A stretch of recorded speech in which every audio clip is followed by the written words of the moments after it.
వస్తుంది ఇప్పుడు.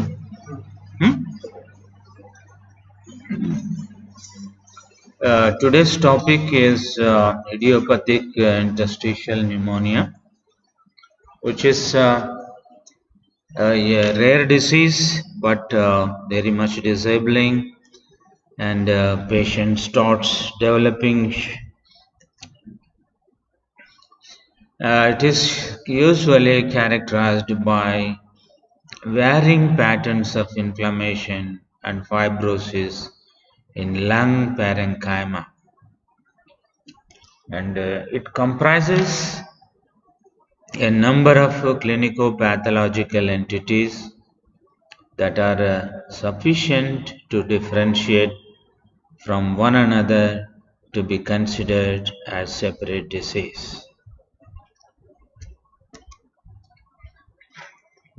The types of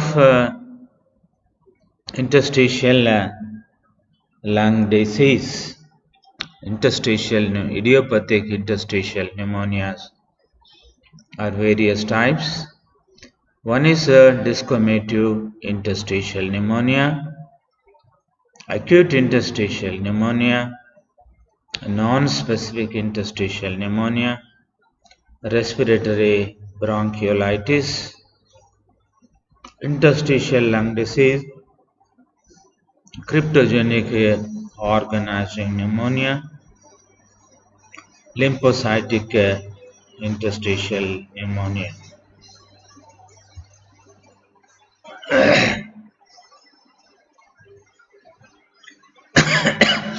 The CT changes an idiopathic interstitial pneumonia. Usually you have this is the usual unknown interstitial pneumonia. The basal and peripheral reticular opacities you will see in the CT scan, and you will see honeycombing and traction bronchiectasis, because the around the bronchi and bronchioles, because of fibrosis, there will be stretch of the bronchi and bronchioles, results in bronchiectasis. The non-specific interstitial pneumonia, which is shown in CT scan, is a basal ground glass opacities, and you can see the traction bronchiectasis, the form of dilated bronchi and bronchioles with the cystic lesions that are visible in advanced disease. The patchy peripheral or the peribronchovesicular consolidation that is seen in cryptogenic obliterative pneumonia. Next is the centrilabular nodules and ground glass opacities which are present. That is diffuse interstitial pneumonia. The acute interstitial pneumonia is a diffuse consolidation and ground glass progresses to fibrosis.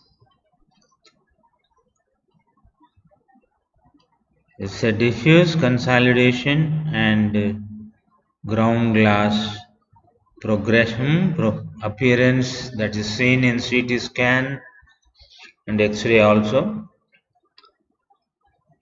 and which progresses in due course of time to fibrosis. And lymphocytic interstitial pneumonitis also shows on CT scan the ground glass opacities in the lungs, often in a combination with cystic lesions.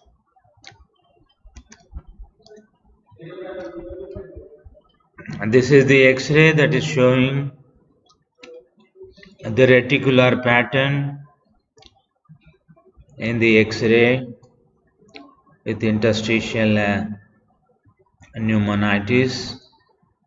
If it is a chronic interstitial pneumonitis, there will be definitely deviation of the trachea. You see slight deviation towards the right side. Of course, it's not so gross, but whichever the side the fibrosis is predominant, on that particular side there will be pneumonia. And you see in the lower zones ground glass appearance and reticular formation that is seen in a interstitial pneumonia. This is a typical community acquired pneumonia where you find you see acute infection of the lung parenchyma acquired outside of the hospital or less than 48 hours after hospital admission. The host is the common cause of typical community acquired pneumonia, Streptococcus pneumoniae, and the fever, cough, sputum, and the sputum production, and the pleuritic chest pain is very commonly seen in community acquired pneumonia. They can also have fever and tachycardia. Then you see the bronchial breathing over the pneumonic area. Pneumonic patch, you find bronchial breathing because the lung tissue gets consolidated, becomes solidified, and the bronchi and bronchioles over that region will become more prominent, and patency will increase, giving rise to bronchial breath sounds. And because of inflammation and accumulation of fluid, whether the fluid is inflammatory, sometimes hemorrhagic fluid also may be present depending upon the inflammation of the lung tissue, results in crackles, coarse crepitations that are hard over the area of pneumonia. And the special findings due to lobar consolidation include egophony, that is increased the beetling sounds on saying hey, so it increases in its that's a whispered pectoral echo. If the patient whispers over the area of pneumonia, it will be very prominently heard through the stethoscope. And tactile fremitus also will be increased, and on a percussion note, maybe dull note, on flat note, whatever you say, which can be heard over the pneumonic area.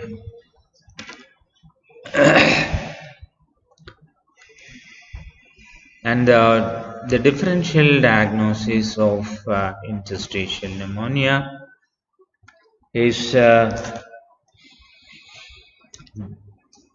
non-specific interstitial pneumonia is more common.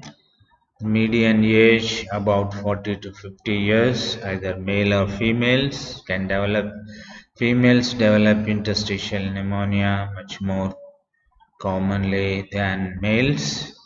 It's not associated with smoking, and hint for collagen. It is an hint for collagen vascular disease, where you may have to investigate for collagen vascular diseases like rheumatoid arthritis, scleroderma, mixed connective tissue disorders. SLE has to be ruled out in these individuals. And the differential diagnosis, the hypersensitive pneumonitis, drug-induced pneumonitis, and infections and HIV infections can also produce interstitial pneumonitis. The infections can produce viral infections, also can produce interstitial pneumonitis, and has variable prognosis, and depending upon the type of disease. Basically, the first we should treat the original cause of the disease. If it is idiopathic, and of course the prognosis is bad. The respiratory bronchiolitis and interstitial lung disease associated with smoking, common in men more than women. Common age is about 40 to 50 years. Natural history is unclear in respiratory bronchiolitic interstitial lung disease. It improves with the cessation of smoking, aggravates by smoking. The acute interstitial pneumonia, usually preceded by viral upper respiratory tract infection, widespread pneumonic consolidation associated with a severe dyspnea, and biopsy shows diffuse alveolar damage, poor prognosis. Then you have desquamative interstitial pneumonia, where the alveolar epithelium gets desquamated. It's more common in men and smokers, and it's insidious in onset, age between 40 to 50 years of age, which is very common. Present with they have dyspnea. Clubbing will be present only in 50% of cases. 50% of cases will not have clubbing, and again that depends upon the alveolar fibrosis and the oxygen perfusion mismatch in the alveolar membrane in the lungs. The biopsy shows increased macrophages in alveolar spaces and septal thickening and type 2 pneumocyte hyperplasia. If you do an open biopsy of the lung, which is of great help to diagnose, which shows macrophages in alveolar spaces, and alveolar septal thickening will occur, and type 2 pneumocyte hyperplasia takes place in the alveoli, and usually the desquamative interstitial pneumonia prognosis is reasonably good. Another thing is COP is a cryptogenic organizing pneumonia. The clinical and pathological pneumonia, radiological pneumonia, is a systemic symptoms usually present like a cough, chronic cough, more than a year, 6 months, 3 months, and with a scanty sputum.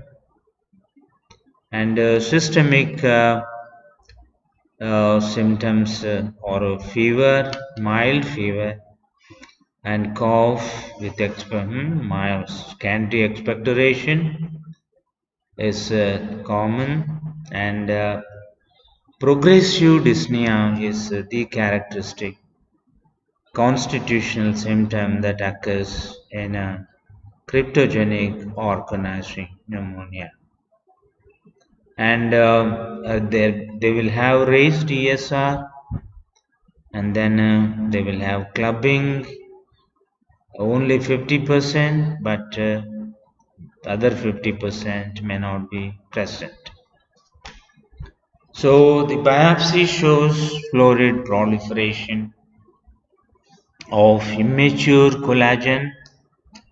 The response to steroids is very good in a cryptogenic organizing pneumonia. The lymphocytic interstitial pneumonia, where you find lymphocytic predominant infiltration in the interstitial tissues and the alveoli in lymphocytic interstitial pneumonia, that is a different entity from cryptogenic organizing pneumonia.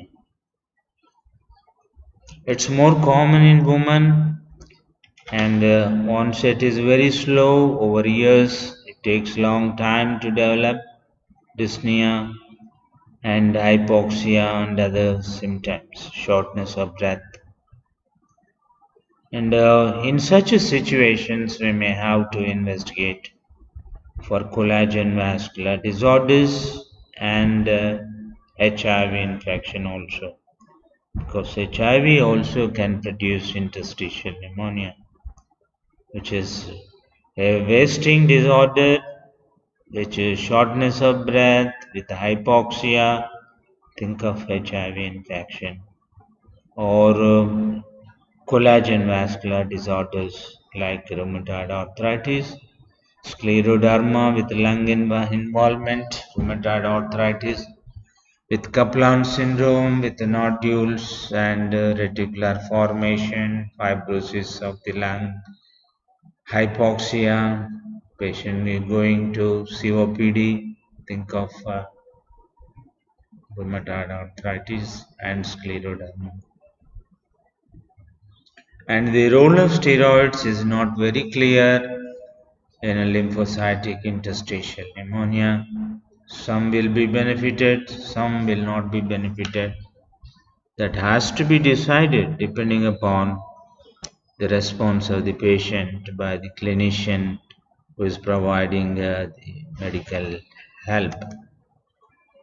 So this is how usually, and you have various other diseases which are also common, especially drug-induced interstitial pneumonias.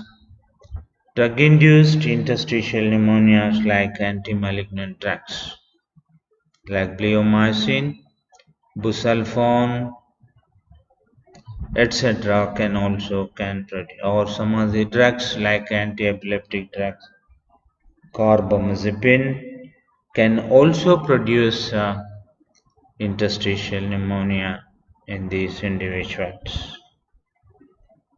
And they are the drug-induced pneumonias, or so the drugs which can produce pneumonias. So that is also one should keep it in mind before you make a diagnosis of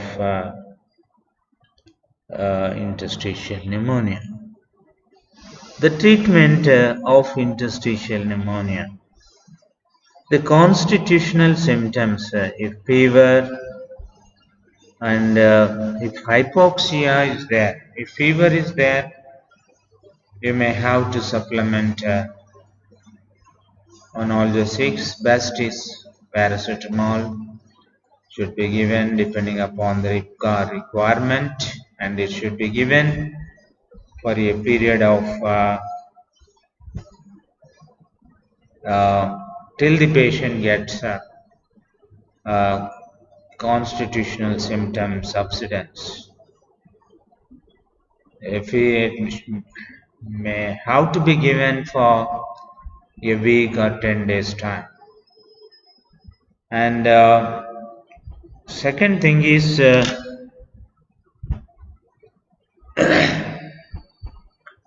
so constitutional symptoms should be taken care by giving NSAIDs, especially paracetamol, which is of great help in relieving body pains, headache, fever. Its side effects are much less than comparing with other NSAIDs. And severe joint pains, body pains, if anybody has, as it is noticed in collagen vascular disorders, especially rheumatoid arthritis, there you may have to increase the dose of paracetamol. Maximum of 6 grams can be given to those individuals. Gradually increase, start with 1 gram, gradually increase to 2, 3, 4, etc. depending upon the patient's tolerance. The side effects as such is very less, and a massive ingestion of paracetamol can produce acute fulminant liver cell failure. Patient can go into acute liver cell failure, where you may have to try with acetylcysteine as an antidote available for paracetamol. That is acetaminophen. So all other analgesics also can be tried, and patients' pains are more severe, you may have to try the narcotic analgesics in those individuals. Narcotic analgesics in those individuals. Okay, so this is about the constitutional symptoms. If a patient is underfed, nutritionally deficient, you may have to give nutritional supplements like amino acids and 5% dextrose for energy. Intravenously, patient cannot swallow, or else you can give protein supplements to the individual, which may be of great help, along with multivitamin supplementation like B1, B6, B12, vitamin C, and D as an antioxidant. You can try. This is about the constitutional therapy, nutritional therapy to the individual. Or intralip can be given intravenously to these individuals to increase the calories to the patient. The calories should be given minimum 25 kilocalories per kg body weight in these individuals.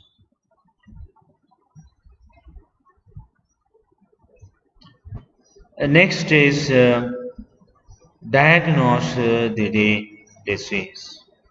They investigate for collagen vascular disorders by rheumatoid arthritis, rheumatoid factor estimation. It's very high in rheumatoid heart disease or rheumatoid lung disease. Rheumatoid lung disease, it will be very high. Or ESR may be raised and C-reactive protein may be elevated in these individuals, and radiological examination has to be done, x-rays of the knees and the hands, and to know about the destruction of the joints in rheumatoid arthritis and scleroderma in these individuals. Then other inflammatory agents also can be tried. Can estimate for other and so double standard DNA can be done in SLE and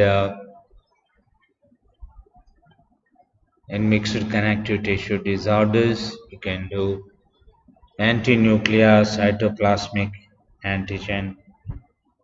So in idiopathic pulmonary interstitial lung disease, you may not find anything. You get a lung biopsy done, which shows infiltration of the monocytes and lymphocytes, which are more commonly seen, and a few macrophages in chronic and inflammatory lung disease. And neutrophils also elevated, but not so much as lymphocytes in interstitial pneumonia.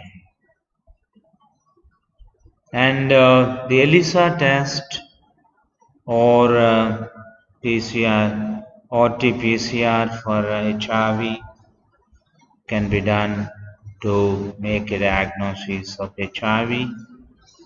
And AIDS also, you can suspect the AIDS in these individuals if patient having shortness of breath and interstitial pneumonia, which is more common in AIDS with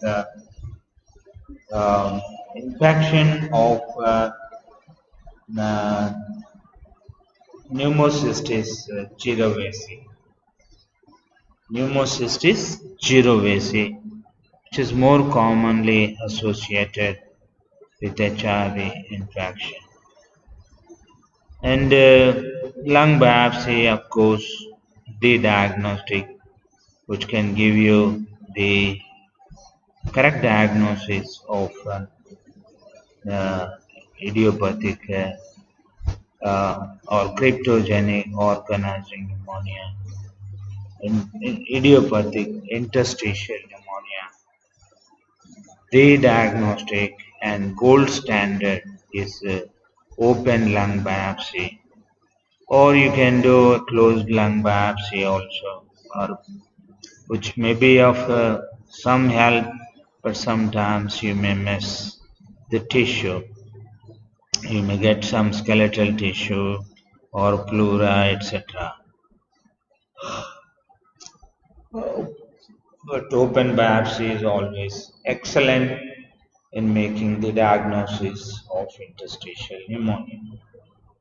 So the steroids can be tried, and of course, it is also not a foolproof to say that it gives 100% relief to the patient, but more than 60% will be benefited with the steroids, and especially the prednisolone has to be given 0.5 to 1 milligram per kg body weight, should be given for 6 to 8 weeks time orally.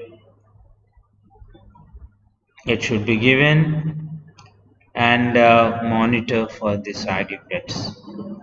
Of course, the side effects of steroids that you know are water retention, gastritis, gastric irritation, peptic ulcer disease, hematemesis. So these are all or osteoporosis, water retention, and adrenopituitary axis failure resulting in Cushing syndrome, and osteoporosis or avascular necrosis of the hips, which may result in walking disability, that is called Perthes disease. So these are all the complications, or it may predispose to develop furunculosis, infections of the skin, and itching. It can produce eosinopenia and itching over the